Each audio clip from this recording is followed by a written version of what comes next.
다 같이 일어나서 표 삼창하겠습니다. 은혜와 그를 아는 지식에서 자라가라. 은혜와 그를 아는 지식에서 자라가라. 은혜와 그를 아는 지식에서 자라가라. 찬송가 149장 부르겠습니다.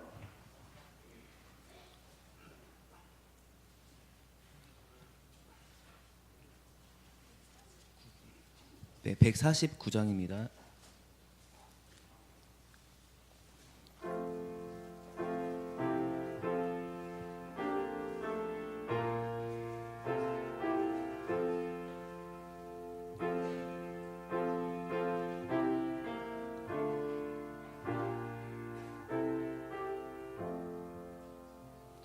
주 달려주게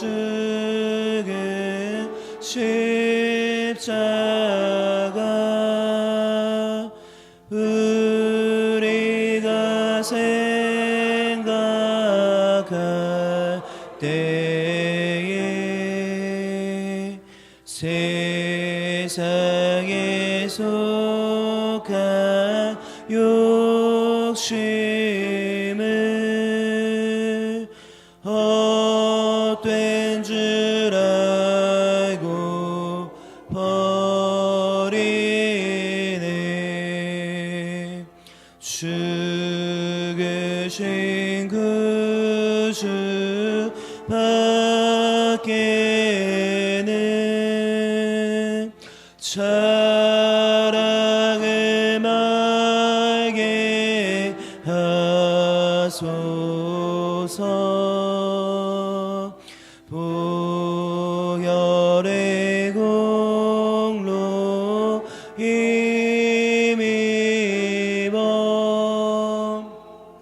교만한 마음을 버리네. 못 박힌 손발 보니 큰 자비 나타내셨네.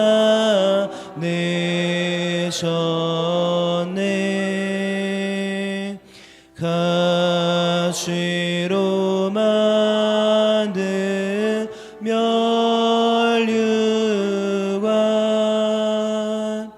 우리를 위해 쓰셨네.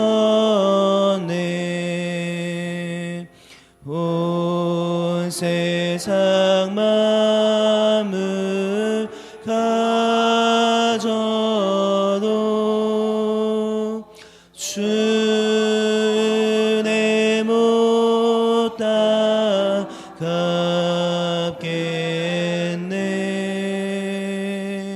놀라운 사랑 받은 나 몸으로 죄물 삼겠네.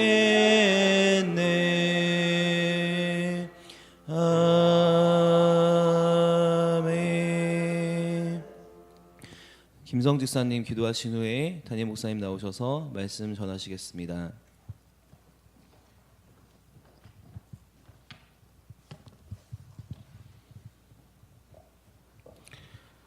말씀으로 이 세상 만물을 창조하시고 저희들을 주인이 되시는 영광의 하나님, 추운 겨울이 지나고 이 따사로운 봄날에 은혜와 그를 아는 지식에서 자라거라라는 주제하에 이 춘계 특별 새벽기도 재단을 쌓음이 최고의 우선임을 알고 이 시간 기도와 찬양으로 예배 드릴 수 있게 허락하심을 감사드립니다.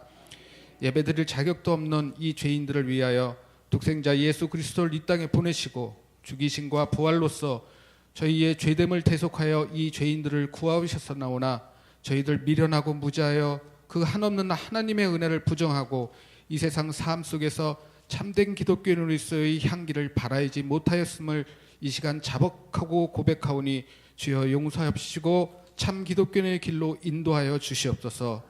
나라와 민족을 위해서 기도합니다. 새벽 기도로 세우신 바 되는 이 나라와 민족이 선대들의 무릎 꿇음과 눈물의 새벽제된 싸움을 잊어버리고 부정부패와 사리사욕 등 말로 다할 수 없는 죄짐으로 인하여 선지자의 나라 하나님이 살아 역사하시는 민족이 되지 못하고 있사오니 주여 국률이 여기시어 이 나라의 교계와 정치, 경제 등 다방면에서 다시 한번 부흥의 역사를 더하여 주시옵소서. 또한 하나님께서 허락하신 저희 은석재단을 이곳에 세우시고 크나큰 선교의 사명을 주셨사오니 온 은석교회 부서와 교우들이 항상 기도하고 봉사하여 작게는 이 지역사회와 이 나라, 이 민족, 더 나아가 하나님이 지으신 이 세상에 한 획을 긋는 은석교회가 되게 하여 주시옵소서. 이 시간 기도함에 있어 저희들 삶에 부족하고 아픔을 눈물로써 고아오니 이 새벽 이 시간 이 기도에 응답하여 주시기를 바라옵고 원합니다. 또한 단위에 말씀 전하실 담임 목사님을 위해서 기도합니다. 새벽 기도에 말씀 전하심에 있어 심신이 피곤치 않게 하여 주시며 말씀의 준비와 선포가 즐거움이 되게 하여 주시옵소서. 이 예배에 성령이 임자하여 주시옵시고 예배를 위하여 충성봉사하시는 여러 교육자님과 보이지 않는 섬김에도 영육간의 강건함을 더하여 주시옵소서. 다시 한번 감사드리며 이 모든 말씀 나를 사랑하시고 우리 모두를 사랑하시는 예수님의 이름으로 감사하며 기도드렸습니다. 아멘.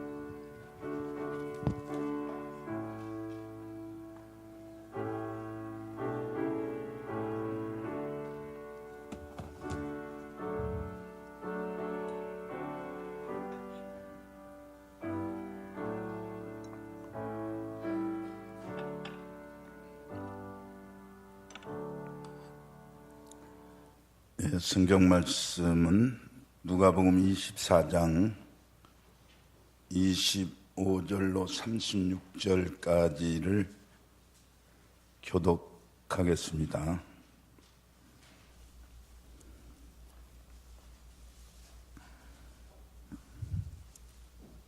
이르시되 미련하고 선지자들의 말한 모든 것을 마음에 더듬는 자들이여,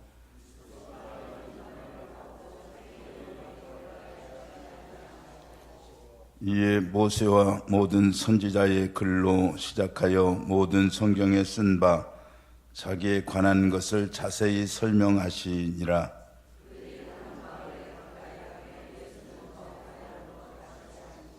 그들이 관건하여 이르되 우리와 함께 유하사이다. 때가 저물어가고 날이 이미 기울었나이다 하니 이에 그들과 함께 유하로 들어가시니라.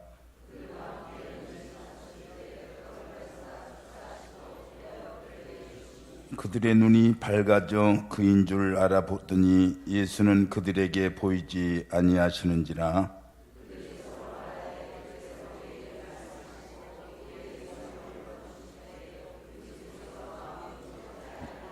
곧 그때로 일어나 예루살렘에 돌아가 보니 11 제자 및 그들과 함께한 자들이 모여 있어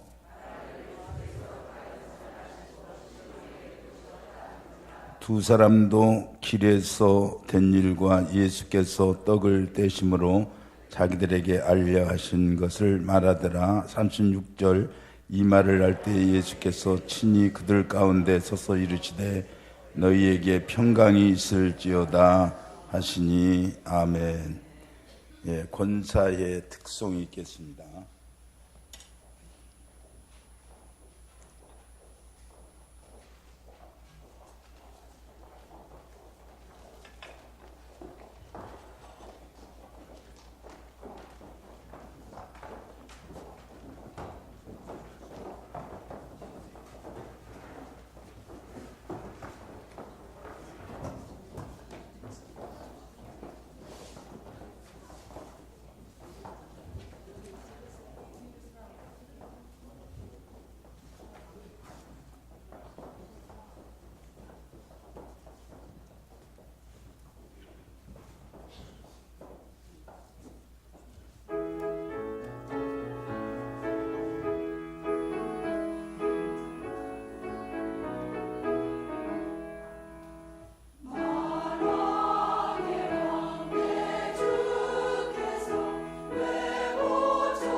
아멘. 네.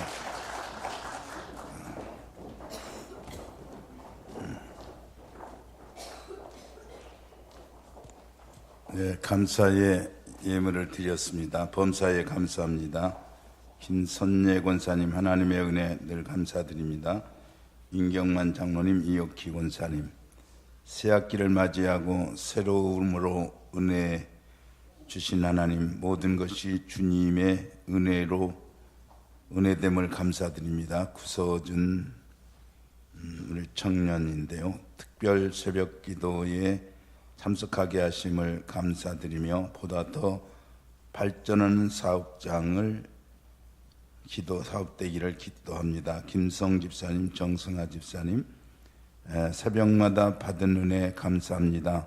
사랑하는 자녀들에게 지혜와 명철을 주시며 성령의 인도하심을 힘으로 기도하고 계획하는 진로가 열매 맺어 주님 영광 나타내어 쓰임받게 하옵소서.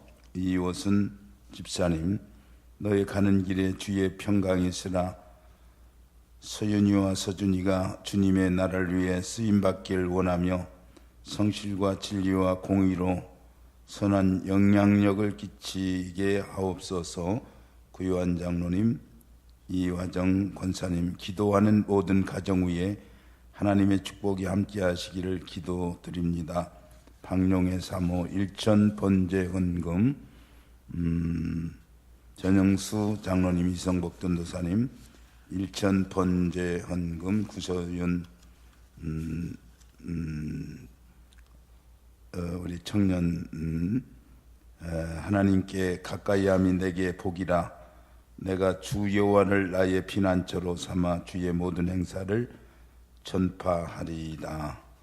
기도하겠습니다. 하나님, 이 아침에도 주님 앞에 전심을 다해서 기도하게 하시고 또 20명이나 되는 우리 권사님들이 하나님 앞에 찬양을 올려드렸고 또 이렇게 많은 주의 종들이 하나님 앞에 귀한 예물을 드렸습니다.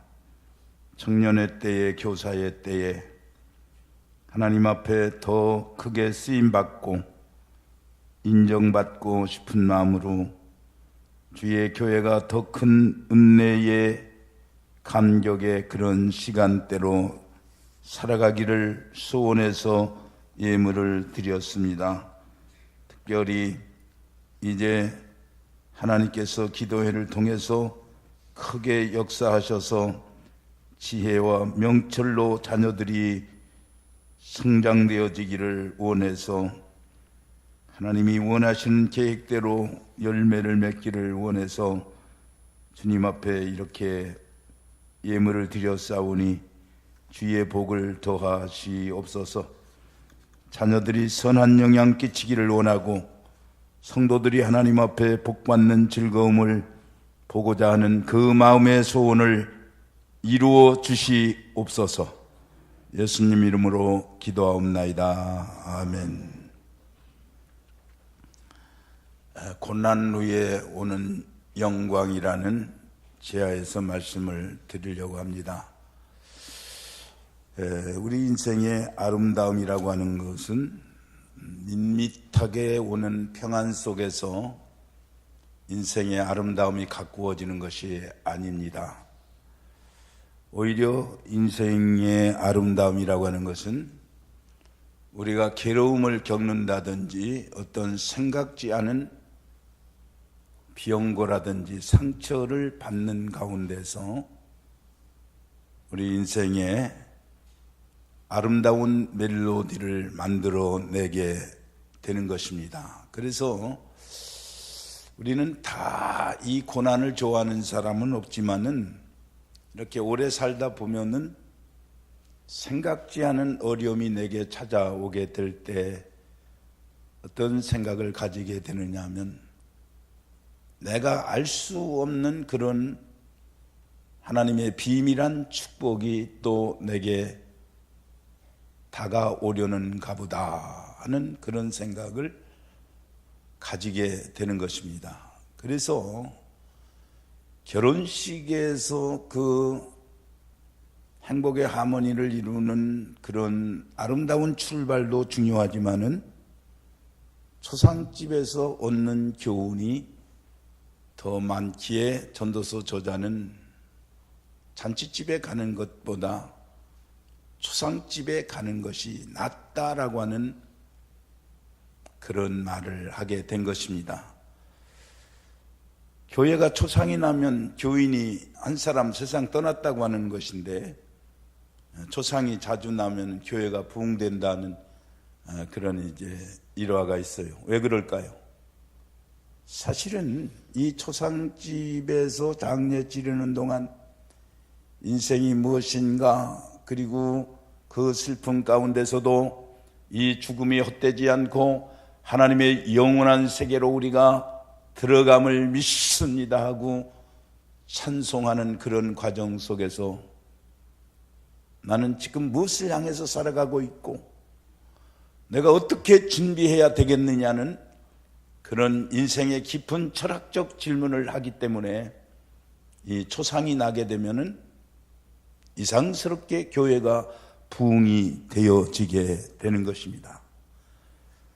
그래서 시련이라고 하는 것, 이별이라고 하는 것은 참으로 아픈 상처이지만은 그런 것들이 우리의 인생을 아름답게 한다는 사실을 우리는 알아야 되겠습니다. 오늘 본문의 말씀을 보면 엠마오로 가던 제자들에게 우리 예수님께서는 너희가 어떻게 삶을 살아야 되느냐 하는 그런 방법을 가르쳐 주시는 내용입니다. 예루살렘에서 엠마오로 가는 그 도중에 글로버라고 하는 제자를 비롯한 다른 사람이 예수님의 돌아가신 일로 인해서 큰 근심을 안고 내려갔는데 누가 옆에서 그 사건을 질문하면서 물었습니다. 질문하면서 거기에 대한 설명을 해주게 된 거예요.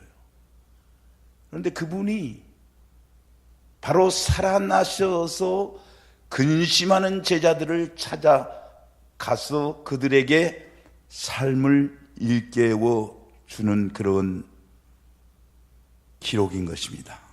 26절에 그리스도가 고난을 받고 자기 영광에 들어가야 할 것이 아니냐, 왜 그렇게 가르쳐 준 것, 있어야 할 것을 예고했음에도 불구하고 그것을 믿지 못하고 여전히 너희가 근심 중에 사느냐고 우리 예수님은 일깨워줬고, 그 뒤에 이렇게 어느 집에 가서 그들이 근심하고 있을 때 살아계신 구주로서 이렇게 나타내 보여주셨습니다. 오늘 우리는 고난주일을 맞이해서 먼저 어떤 것을 생각해야 되느냐 하면 예수 그리스도의 십자가는 미리 예고된 십자가였다는 것을 우리는 알아야 되는 것입니다. 갑자기 예수님이 어떻게 잘못을 저질러서 이 십자가의 고통을 안으신 게 아니라 우리 예수님께서도 머지않아 고난을 받고 내가 십자가에 죽게 될 것이다 하는 그런 말씀을 제자들에게 설명하시게 되었습니다. 특별히 가이사라 빌립보 지방에 이르러서 사랑하는 제자들에게 물었습니다. 사람들이 나를 누구라 하더냐? 엘리야다, 선지자다, 이런저런 얘기가 많이 있습니다. 그러면 너희는 나를 누구라고 하느냐? 베드로가 대답을 했습니다. 주는 그리스도시요 살아계신 하나님의 아들이로소이다. 그 베드로의 신앙 고백을 칭찬하시고 그 믿음의 고백 위에 교회가 세워질 것을 말씀하시면서도 그러나 인자는 머지않아 고난을 받고 십자가에 죽게 될 것이다. 그렇게 제자들에게 가르쳤다라고 마태복음 16장 21절에 말하고 있습니다. 설마 이렇게 많은 군중을 동원하고 그 많은 사람들이 때가 지나는 것도 생각하지 않고 예수님의 말씀을 경청하고 있는데 이런 예수님께서 체포를 당하고 돌아가시겠는가 생각했던 제자들은 얼마 후에 대제사장들과 장로들에게 또 당국자들의 많은 고난을 받고 이제 십자가에 죽음의 공포로 몰아가게 될 때에 저렇게 위대한 분이 오늘 우리를 방치하시는가. 그래서 너무 이해할 수가 없었습니다. 이 시몬은 베드로는 나중에 예수님을 잡으려는 사람들의 종을 쳐서 귀를 쳐서 대제사장의 종의 귀를 쳐서 땅에 떨어뜨리는 그러한 용감함도 보이게 되었습니다. 그러나 주님은 시몬의 당하고 절망한 마음을 다음과 같은 말로 위로해 주었습니다. 마태복음 26장 53절 이하에 보면 너는 내가 지금 아버지께 구해서 12영이 더 되는 천사를 보내게 할 수 없는 줄 아느냐? 그러나 내가 그런 일을 하게 하면 이런 일이 있으리라 한 성경 말씀이 이루어질 수 있겠느냐? 그렇게 말씀하셨습니다.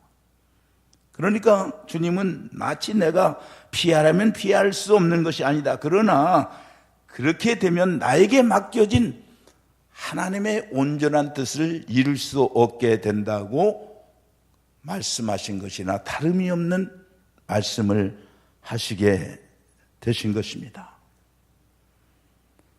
겟세마네 동산에서 고독한 눈물의 기도를 드리는 동안 예수님은 십자가를 버리셨던 것 같이 보이는 때도 있었습니다. 내 아버지여 할 만하시거든 이 잔을 내게서 지나가게 하옵소서. 그러나 나의 원대로 마옵시고 아버지의 원대로 하옵소서라고 마태복음 26장 37절에서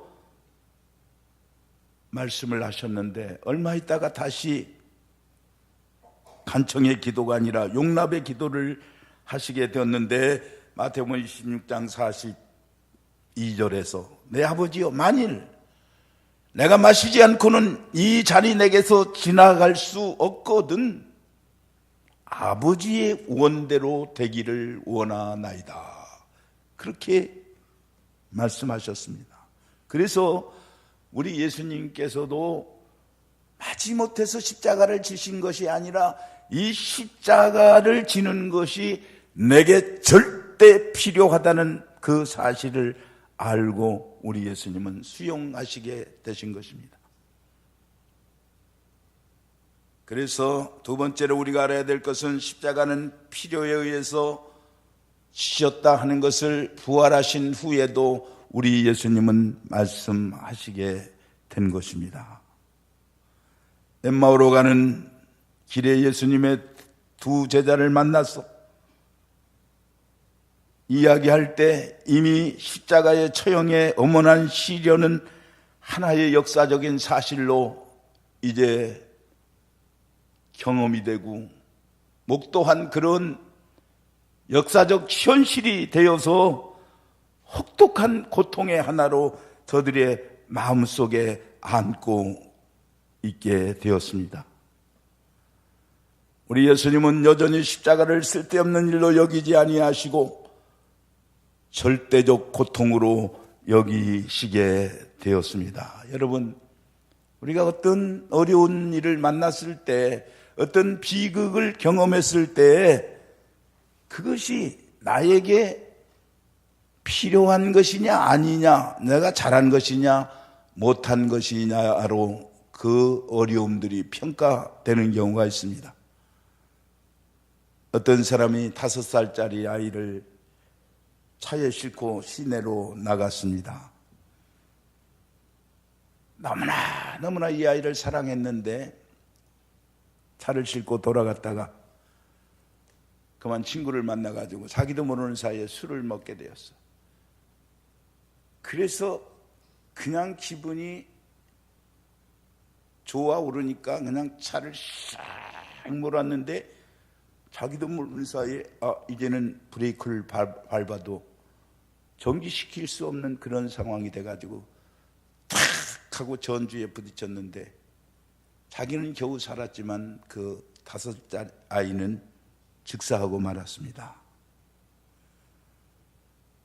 여러분, 어떤 상황에서 아들을 잃은 것은 슬픔이지만은, 그러나 아들을 잃지 않아도 될 그런 상황, 술을 먹어서 자기 아들을 죽였다고 하는 것은 참 슬픔 가운데 슬픔이 아닐 수가 없는 것입니다.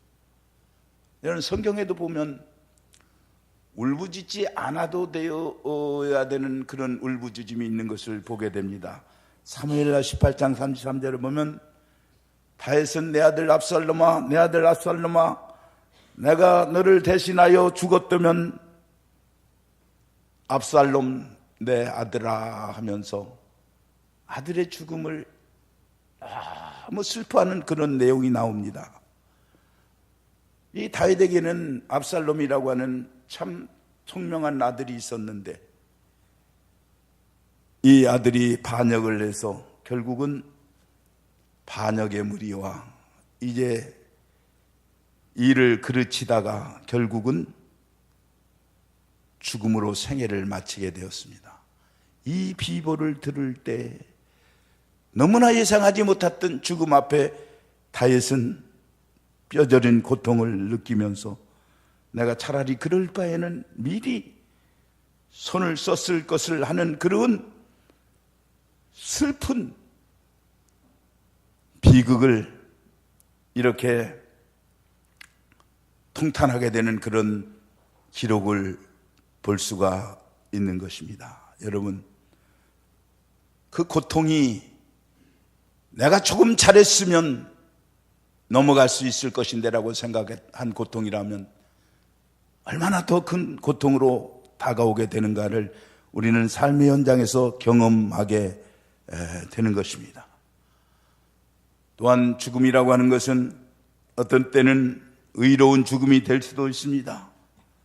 어떤 아버지가 아이들을 데리고 밭에 밭갈이를 가게 되었는데 그만 저만큼에서 시커먼 개가 자기 아들을 향해서 쫓아오는 것을 보게 되었습니다. 저 개가 성한 개가 아니고 미친 개로구나 하는 것을 느끼고 그 아버지는 그 미친 개를 향해서 그냥 혼신을 다해서 이제 덮쳐버림으로 인해서 아이들은 무사했지만 아버지는 아버지는 그 개에 물려가지고 큰 고통과 더불어서 광견병에 고생을 하게 되었습니다. 병원에서 치료를 받았지만은 중태가 되어서 임종이 가까우는 것을 느꼈습니다.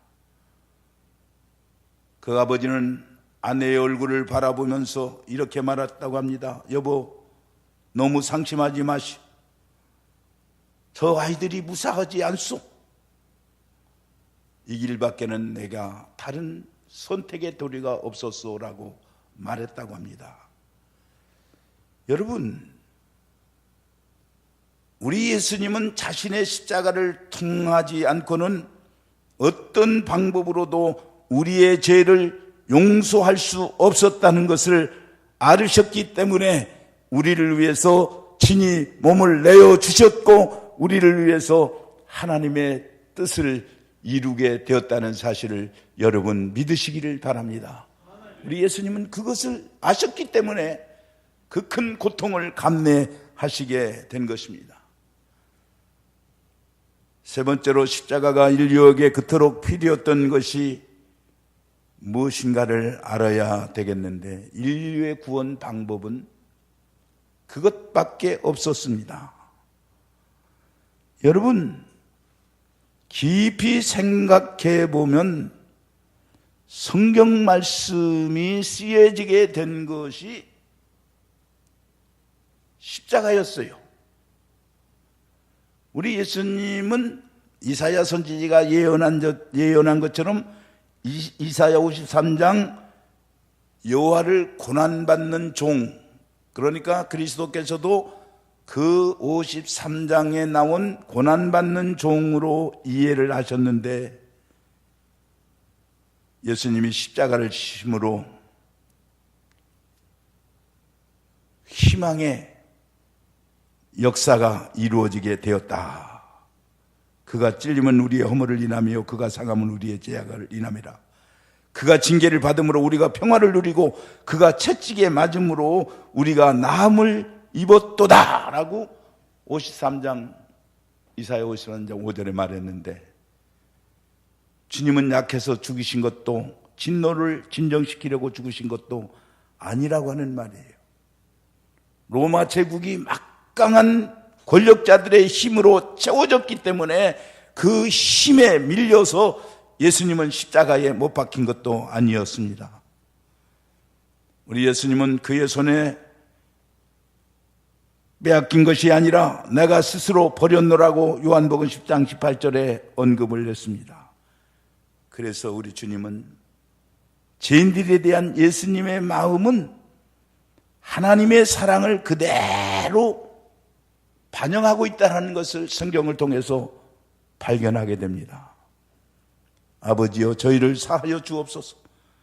자기의 하는 것을 알지 못함이니이다.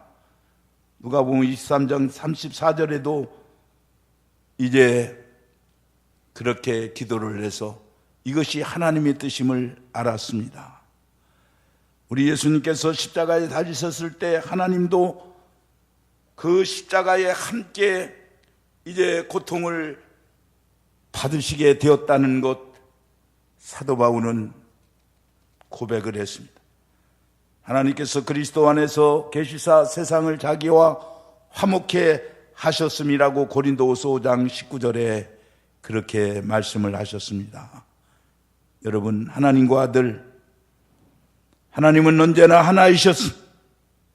그 아들의 고통은 아버지의 고통이셨습니다. 예수 그리스도가 십자가에 돌아가실 때 두 분은 완전히 하나의 고통을 느끼시게 된 것입니다. 여러분, 우리 주님은 이 아버지의 뜻을 이루겠다는 의지를 가지시고 십자가에 돌아가셨고, 그리스도의 그 십자가의 돌아가심이 우리의 인간의 인간됨을 위해서 필요로 여기시게 되었다 하는 사실입니다. 죄악으로 완악한 마음을 가진 사람들 가운데 사시면서 십자가에 당하는 고난이 없이는 용서할 수 없었다는 것을 우리 예수님은 알으셨기 때문에 하늘의 미랄이 땅에 떨어져 죽지 아니하면 하늘 그대로 있고 죽으면 많은 열매를 맺느니라고 한 이 말씀은 우리를 위한 진리이고 예수님 자신을 위한 똑같은 진리로 우리에게 말씀하시게 된 것입니다. 왜 그랬습니까? 인간과 하나님과의 좋은 화해의 방법을 십자가로 생각해 주셨기 때문에 그러한 것입니다. 여러분, 오늘 우리는 십자가를 바라보면서 무엇을 느껴야 되느냐면 인간의 죄가 얼마나 무서운가를 알아야 되겠습니다. 그리고 우리 인간은 무한한 능력을 지닌 존재이다. 왜? 하나님이 그 아들을 희생하리만큼 우리 인간은 하나님의 형상을 따라 창조된 사람이기 때문에 나는 그렇게 거룩한 존재라는 것을 우리는 스스로 이해해야 되는 것입니다. 그래서 자기를 내어주신 예수님의 사랑하며 그의 삶에 우리가 응답하는 자세로 살게 되면은 하나님과의 진정한 교제를 이루어 갈 수 있을 줄로 믿습니다. 여러분, 선거철이 돌아오게 되니까 한 사람의 힘이 얼마나 큰가를 느끼게 됩니다. 청와대에 그 한 집권자의 가까움, 그가 말하는 바를 수용하느냐 하지 않느냐에 따라서 미치는 영향이 얼마나 큰가를 우리는 느끼게 됩니다. 5년짜리 정권, 조그만 나라의 정권을 잡은 사람의 영향이 그렇게 크고 그 힘을 받는데 우리가 예수 그리스도와 교제를 이루게 되면 평화는 물론 많은 힘을 누리게 된다는 그런 원리를 여러분들이 기억할 수 있으시기를 바랍니다. 그래서 이사야서에 보면 여호와께서 말씀하시되 악인에게는 평강이 없다느니라. 하나님의 나라는 성령 안에서 의와 평강과 희락이니라. 로마서 14장 17절에 언급했습니다. 우리 내면에 평화가 있으려면 먼저 하나님과 올바른 관계가 맺어져야 되는 것입니다. 그러나 우리가 하나님에게 복종하게 되면 우리는 예수께서 제자들에게 남긴 유산, 내가 평안을 너에게 끼치노니 곧 나의 평안을 너희에게 주노라 하신 그 유산을 물려받을 수밖에 없는 것입니다. 그것을 맺겠습니다. 여러분,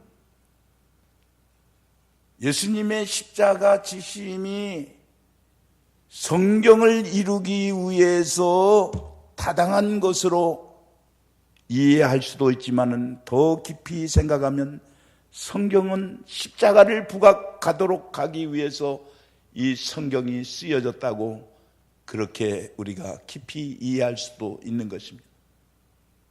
이 고난주간을 맞이해서 예수님의 십자가가 주는 의미를 깊이 생각하시면서 여러분들이 오늘도 이 고난 후에 오는 영광, 죽음 후에 오는 영광, 절망한 자들이 그리스도의 부활로 인해서 새로운 평안을 갖고 더 불확실한 삶을 사는 사람들에게 복음을 전했던 우리 초대교회의 역사를 우리가 다시 한번 재현할 수 있는 그런 인생을 살아갈 수 있기를 주의 이름으로 기원을 드립니다.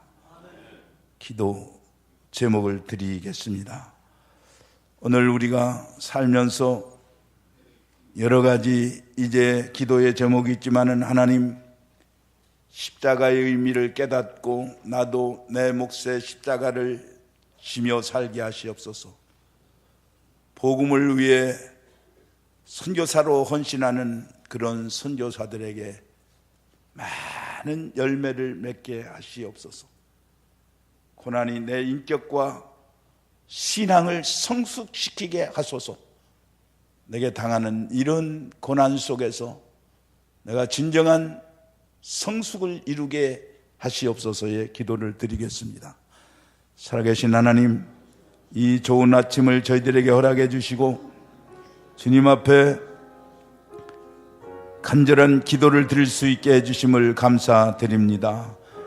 주님이 고난을 받으신 후에 영광에 들어가신 발자취를 나도 따라 승리하는 자가 되게 해 주시옵소서. 십자가의 의미를 깨닫고 나도 내 십자가를 지면서 살게 해 주시옵소서.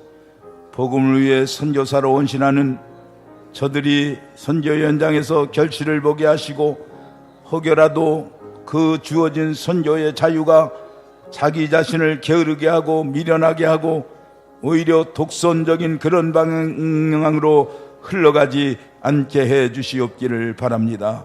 고난이 내 인격을 성숙시킬 수 있게 하시옵소서. 살아계신 하나님, 고난주간을 맞이해서 고난주일 이 새벽에 주님께서 고난받으신 후에 영광에 들어가신 발자취를 생각하면서 우리 또한 주님 안에서 이런 부활의 기쁨을 안고 신앙 승리자가 되기를 진심으로 소원합니다. 십자가의 의미를 깨닫고 나도 내게 허락된 십자가를 지면서 살게 해 주시옵기를 바랍니다. 내가 책임져야 될 그 짐은 하나도 지지 않고 남의 형제의 눈에 티나 허물을 말하는 내가 되지 않게 해 주시옵소서. 복음을 위해서 선교 현장에서 선교하는 우리 많은 선교사들이 선교의 열매를 맺게 하시고 주어진 자유의 시간이 게으름이나 하나님 앞에 개인적 독선으로 발전하지 않고 정말 부지런하여 한 영혼이라도 하나님께 돌아오게 하는 역사가 있게 해 주시옵기를 바랍니다. 오늘 많은 선교를 위해서 희생한 저희의 그 헌신적 열심이 세계 모든 만방에서 선교의 열매를 거두게 해 주시옵소서. 하나님, 생각지 않은 고난이 있습니다. 질병이 있습니다. 아지 못하는 고통이 있습니다. 이것을 통해서 나의 나됨을 생각하고 인격과 신앙을 성숙시켜 갈 수 있는 저희들이 되게 하여 주시옵소서. 이제는 우리 주 예수 그리스도의 크신 은혜와 하나님 아버지의 극진하신 사랑과 성령의 교통하심이 주의 사랑하는 우리들 머리 위에 이제로부터 영원토록 함께 할지어다. 아멘.